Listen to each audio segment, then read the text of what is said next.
বন্ধুরা, Kakuli kitchen and ট্রাভেলে তোমাদের সকলকে আমন্ত্রণ জানাই। আজকে একটা মাছের রেসিপি বানাচ্ছি, ভেটকি মাছের ফিলে। এটা আজকে বানাবো ফিশ বাটার ফ্রাই। কীভাবে আমি ফিশ বাটার ফ্রাইটা বানাচ্ছি তোমাদের সঙ্গে শেয়ার করছি। তোমরা কোনো রকম ভিডিওটাকে স্কিপ না করে দেখবে। আর এটা ম্যারিনেট করতে যা যা লাগবে সেগুলো আমি দিচ্ছি। এখন এই ম্যারিনেটটা করছি।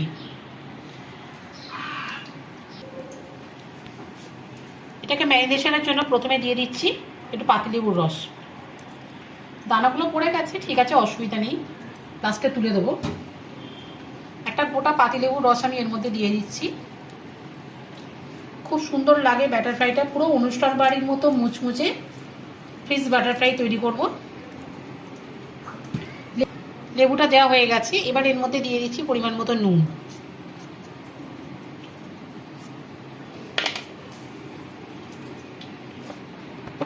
মাছের গন্ধটাকে একটু কাটানোর জন্য দিয়ে দিচ্ছি একটু রসুন বাটা।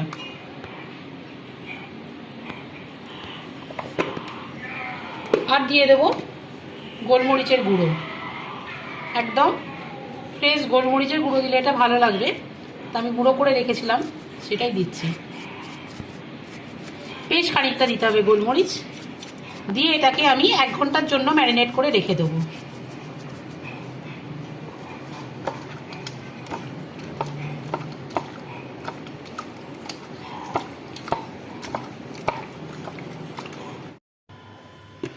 ব্যাটার ফ্রাইয়ের ব্যাটারটা বানানোর জন্য নিয়ে নিচ্ছি একটু ময়দা।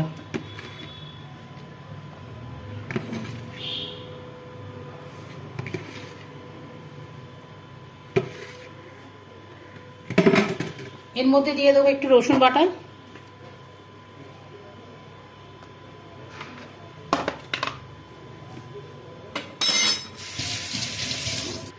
দিয়ে দিচ্ছি পরিমাণ মতো নুন,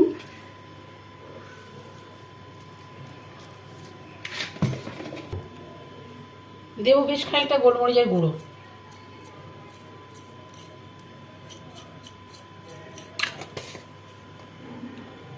দিয়ে দিচ্ছি বাটার। এই যে খুব ভালো করে মিশিয়ে নিচ্ছি আগে।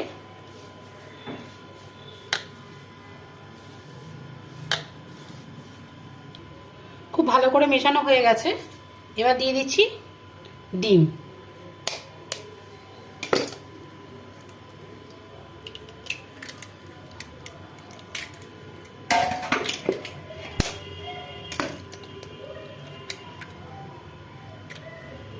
আবার এটাকে খুব ভালো করে মেশাবো।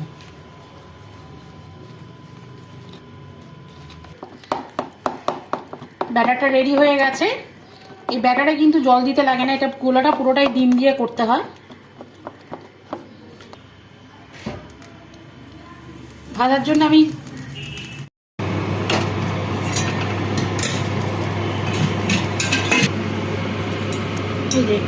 ম্যারিনেট করা ফিলেগুলো 1 ঘন্টা হয়ে গেছে।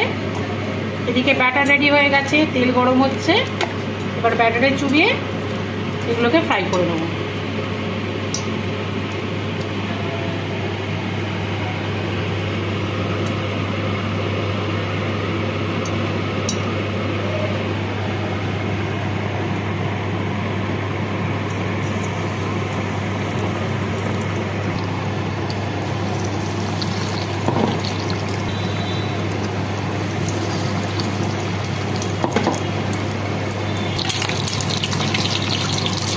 তেলটা মনে আর একটু গরম হতো। তুমি দেখো কত সুন্দর এই যেগুলো ফুলছে। তেলটা আর একটু গরম হলে পুরোটাই ফুলে যাবে। তবে আমি এখন এটাকে হাফ ফ্রাই করে রাখবো, খাওয়ার একটু আগে এটাকে ফুল ফ্রাই করবো, তাহলে এটা ভালো লাগবে।